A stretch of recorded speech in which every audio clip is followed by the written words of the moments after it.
Brunson defends, snaps it outside to Wiggins. Goes by Bullock. Drops the sledgehammer. Successful challenge by Steve Kerr and the Warriors.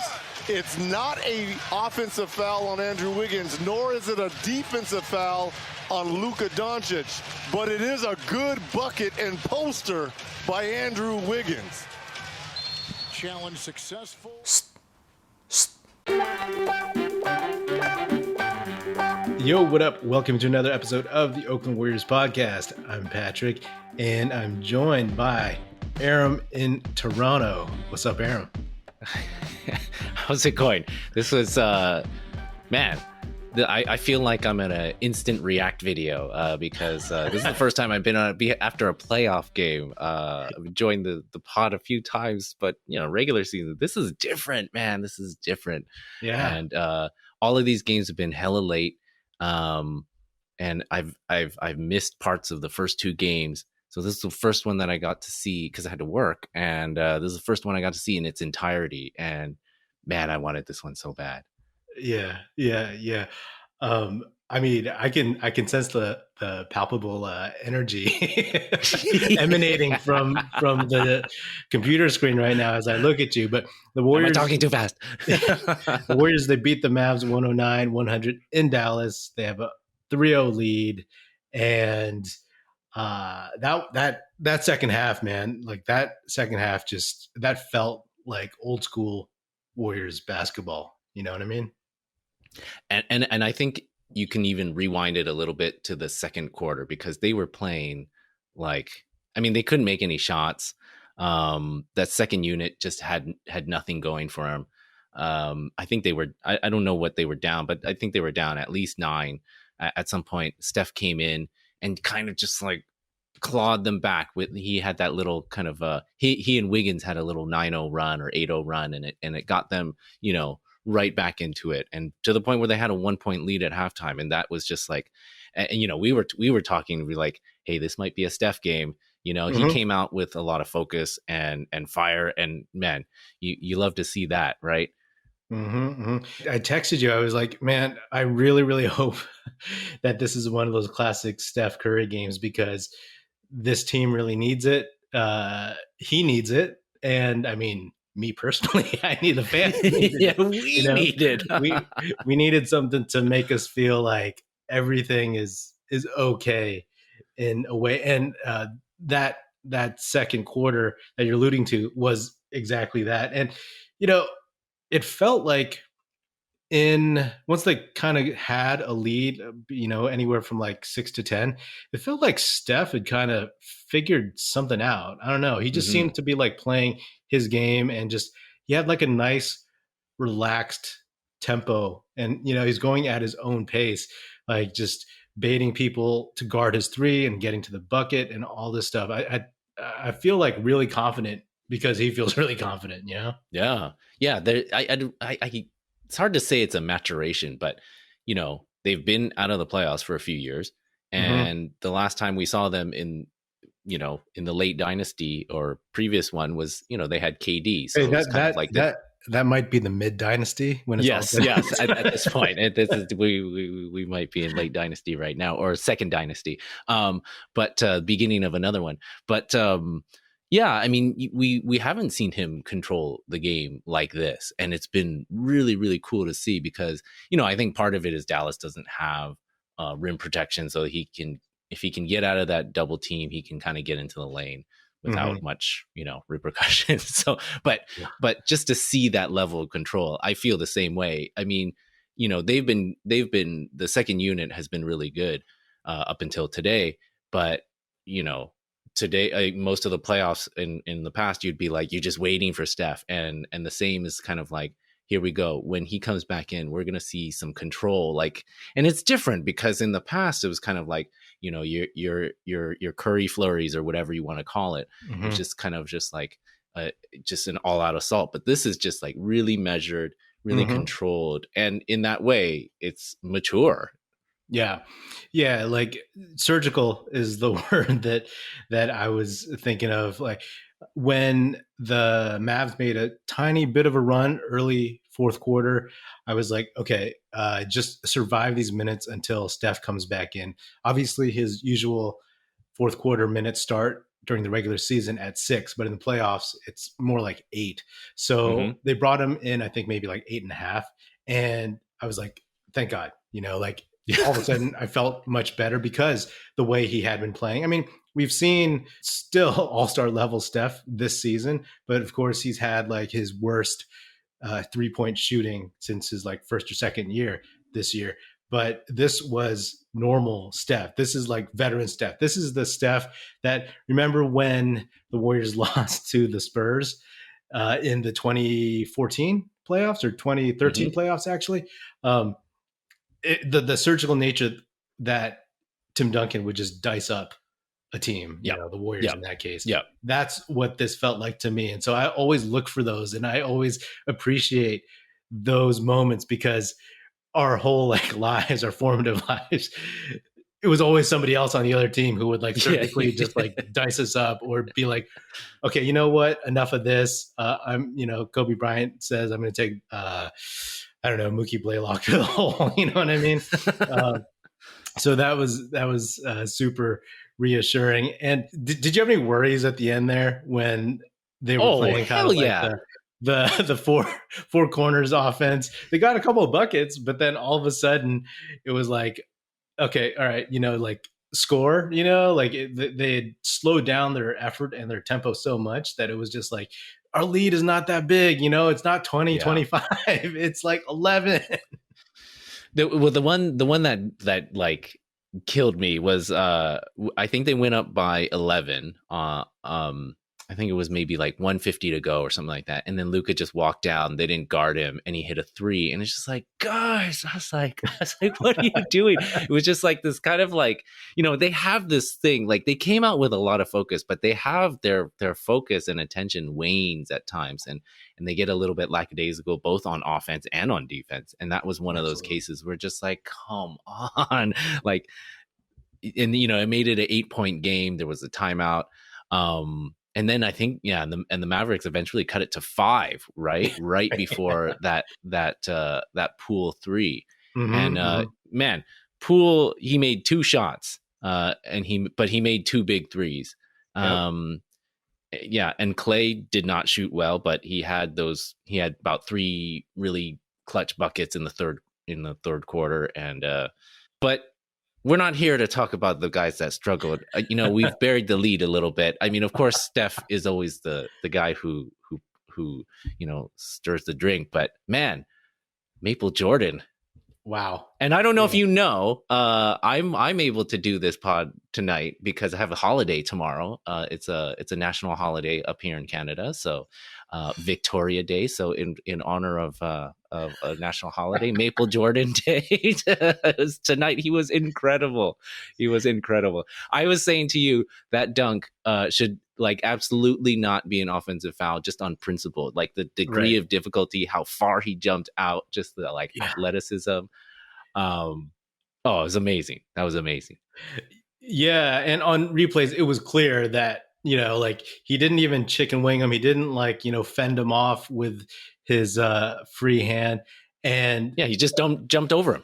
And then his arm actually went into Luka Doncic's like armpit or something, and then Luka just kind of like flipped his head back, and I was like, oh, thank God for challenges, because if that didn't count, like that's just a travesty, right? Like you're saying on principle, like that was the nastiest dunk I've ever seen Wiggins do. And he's had a few this year, right? There was the couple on Karl Anthony Towns early in the first Minnesota game, end of 2021. And then there was that nasty one. There, several more during the season, but like that one against, what's his name? Dude on Brandon Clark, that one? Yeah, on Brandon Clark. Was that? And that was right after, that was the game where Gary Payton II got hurt, and he totally just mean mugged and flexed and everything. And on this dunk, he was already like scowling as he was about to go up over Luka Doncic. It's like in slow motion, he saw him and he was like, oh, hell no, I'm about to wreck you. And he just went up and like threw down so hard and then just like flexed and faced the crowd and was just like yelling or something, like just making noise or whatever. I'm bummed there was a foul call because I wanted to see that celebration continue, right? I wanted it's like, see the Mavs call a timeout or see like the Warriors bench and everybody just like congratulate him and everything. I'm impressed. And he also had that, put back follow up dunk that was off of a missed Draymond Green shot soon after. And he's talked about this. He's had a couple of those. There was one in a Denver game where I think the one they lost, where that would have maybe helped them win, but he almost had a tip dunk. Yep. And I think there was another one against Memphis. So that was the one. That was it. And I was like, oh, did he just do that? Because I'm not used to Wiggins executing so consistently, man. And then he hit his 3 free throws in the fourth quarter. Yes. He was incredible. He was incredible all game. Like he's picking up Luka. Like, he's not totally, all up in his uniform the whole full court, but like that he's just running the whole game. He's got a bum ankle. He had a double tonight. It was a playoff career high. Man, he was great. And really, mentioned the guys that were not playing very well, or not shooting very well. And Steph and Wiggins, they just really carried the entire team, and it was great. And 3-0. This is looking really, really promising. Hopefully they can wrap this up, get some rest, let the other teams beat each other up. Man, this was a great one. This was a great one, and it's so nice to see the team back. So actually, I wanted to ask you, in that, like I mentioned, that part where Luka walked into a 3, Brunson hit like a little thing in the lane and it was down to 5. And I think at that point I was like, come on, guys, what are you doing? Were you really yelling at home? Oh, yeah. Yeah. And, like earlier in the second half, like the kids are asleep and I was like yelling at the TV and I hear like, dunk, dunk, dunk, dunk, like my wife going to close their door. And then after the game, I was like, they won. And she's like, you're too hard on them. I'm like, I think that's true. I think that's true. I feel like, winning is hard. And this team is something special in that they have this championship past. They're not as dominant as that team in the past. And so, it's hard to reconcile that what they were in the past, as an older team who hasn't felt this for a couple years, has a whole bunch of new dudes who's never been here before. So yeah, maybe we are. Well, maybe I am too hard on them. I don't want to implicate you in this. You can do your own mea culpa. But it's great to see. Yeah. I mean, all fans are hard on their team, right? It's like Steph, he hits some crazy 3 and we're like happy, but then he takes that ridiculous half court heat check 3 and you're like, why, man? Like, like that allowed a long rebound, Spencer Dinwiddie to go down the court, and I think he got fouled or something and he hit both free throws. So, like it's the ups and downs. I just want to talk about Wiggins again right quick because I can't get enough the fact that he actually hit 4 out of 5 free throws. He had 11 boards, 27 points, and he played 40 minutes. I mean, you said he's not picking up Luka full court, but like he's like giving him a lot of different looks, and really bothering him on those kind of like those little fadeaways in the lane. There was a few times where he kind of like does a double challenge where he gets one arm up and then Luka fades and then he gets another arm up and it's like, and he bothers him for sure.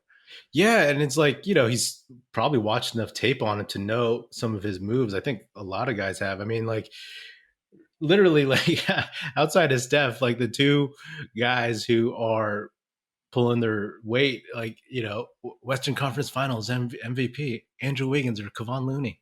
Like who are you gonna pick? And even Looney, man, like they fouled him like at least 2 or 3 times when he got the ball under the basket, like wrapped him up. They're like, he's not getting any more like dunks or layups, and they sent him to the line, and he was 3 for 4. You can't really ask for more than that. And in terms of Jordan Poole, the trend in the last two series was like he would have 3 good games and then have a stinker. So he made it Yeah. through 2 games. I Yeah. don't think this was so much what the Mavericks did in terms of adjusting to him. I think he just had an off night. But again, the Mavericks shot terribly overall. I mean, Reggie Bullock 0 for 10, 0 for 7 from 3, a bum shoulder after getting 5 stitches under his eye. But the Warriors, man, like you said, the fact that Clay didn't shoot well, Otto Porter Jr. went out after playing only 7 minutes. Jordan Poole barely shot. He only shot 4 times, and they were all 3-pointers. And they still won like relatively comfortably, right? Like this team is like rounding into form, right? Like I said before the series, if it's the good Warriors, they could take this in 5. If they have a couple stinkers and show the bad Warriors who start slow, lack of focus, lazy, shoot poorly, settle for threes all the time, then it could go 6. But the fact that there's nobody in the lane, it's just, I mean, this matchup is turning out to be pretty good for us, you know? Yeah. Yeah. I mean, you can see the Mavericks having just one of those games where, they make 25 3-pointers or something like that. But the way that they're playing, we also forget that, Steph missed all the end of the regular season. Like people hadn't played together, and they are peaking at the right time. And they were a little bit disorganized with, Porter went out, so their kind of rotations were a little bit messed up. Getting Moody back in there, he played great on Friday, but tonight he was still a little bit kind of like running around with his rotation. So there's still some time to get these things figured out a little bit, and we'll see. I mean, playoff rotations always get scrambled a little bit, but like who can stay in the game, you know what I mean? And benches get shorter. Yeah, I don't know what to say. This is we're so close to another finals, and that like big picture wise, like that's incredible. That's incredible because I don't think people wrote this team off per se. Some people did, not I. John Hollinger and Nate Duncan and a bunch of other people. Yeah, Nate Duncan. I think you picked the Mavs in 5 or 6. Yeah. I hope they close this out in Dallas. I hope they don't take that for granted, because maybe it's a gentleman's sweep just like Denver, but I just want them to get rest. You know what I mean? I want Otto Porter Jr. to be ready, because you need that dude in the finals, whether it's Miami or Boston. We saw JTA in there, and I was hopeful. But he, once he did that, he had that turnover where he got the ball. Like it wasn't a layup per se, but he was in the paint, but he just kicked it out to, I forgot who it was. And Reggie Bullock just was standing right there and like stepped to his side and like stole the ball. I was like, don't do that, man. Like that is a lot of dudes like JTA, Damian Lee, Draymond, they do that. But like seeing that just nonstop, it's killer, man. You gotta. I'm very loyal to JTA. I love the guy, and he was doing his best Draymond impersonation in those like 5 minutes where he was just like there was like one of his first plays. He had an open lane. I mean, there was maybe somebody at the rim. Maybe it was like Bertans or something. But you were in the dunk competition, like go and like dunk on that guy. And then he did the like Draymond, get in the lane, pass it out. And it was just like, oh God, I want to believe it. But hey, I mean, he hasn't played much. Maybe there's a little bit of jitters, and this is a good opportunity. But yeah, I don't want to stretch this out. The guys need rest. The top end players are, they all need rest. So the sooner we can do this, the better, and scheme up for the next round. Let me ask you, since I have you on this episode, not to get too far ahead, but just out of curiosity, like if you had to pick the Celtics or the Heat, who would you pick? Oh, yeah, I've been having a hard time with this one. I think the Celtics are a worse matchup But I think the Heat have more experience, so that also makes you worried. So so what I mean is, I think the Warriors could capitalize on the relative inexperience of the Celtics. They have some experienced players, but their top end players are not experienced in that way.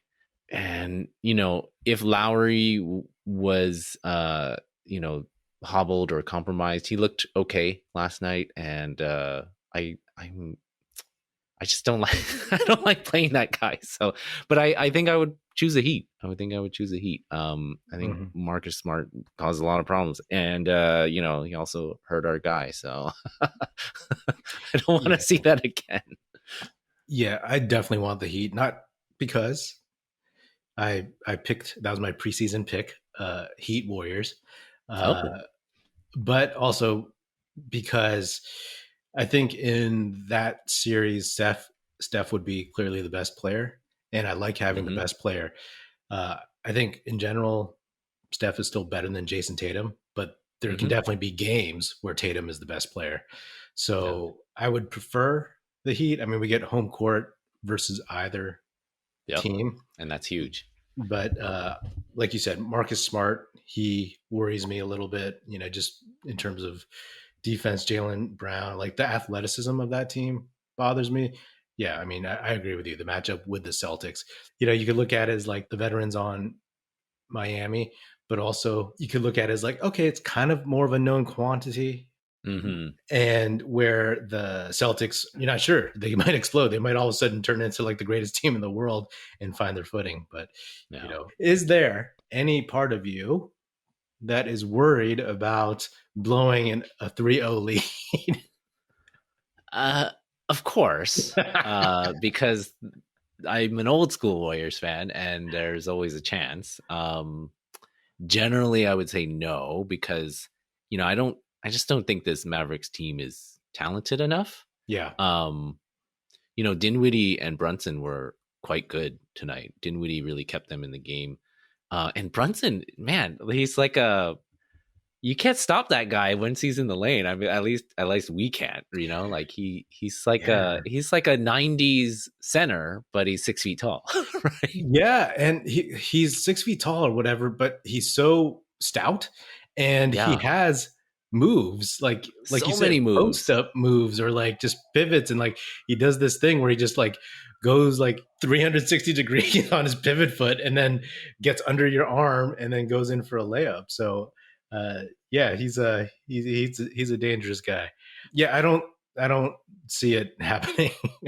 Of course, I don't think anybody sees it happening that the Mavs come back on this, but there's always that small incremental fear that we as Warriors fans have. Like, it's that fear that when that lead got down to 5 points, it was like, this is where the series turns.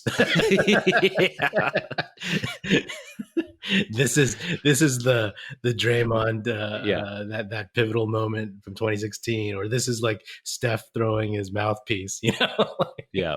Well, that's the thing too. It just, as great as this team has been, especially for the old school Warriors fans, like, we remember that one horrible collapse. And I just hate every time they show like an infographic. They'll be like, Warriors under curve 14-1 in such and such situations, 2016 finals. It's just like, shut up, stop talking about that. Like, we know what the one loss is.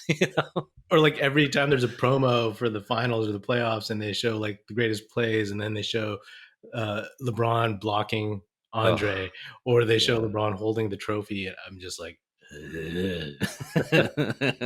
we need a Steph signature moment. We need a Steph finals MVP.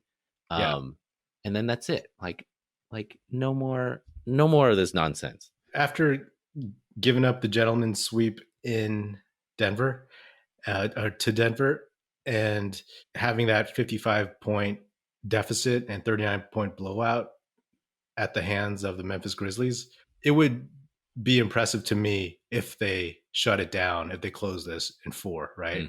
Because both those games, or both those instances, were games where they just kind of like, to some extent, coasted, one more than the other, of course. But to just lock this down, to know that they have this team done that they can just wrap this up. And when they fly back to the Bay, they're just going home. They're not doing anything else. They're not prepping for the next game.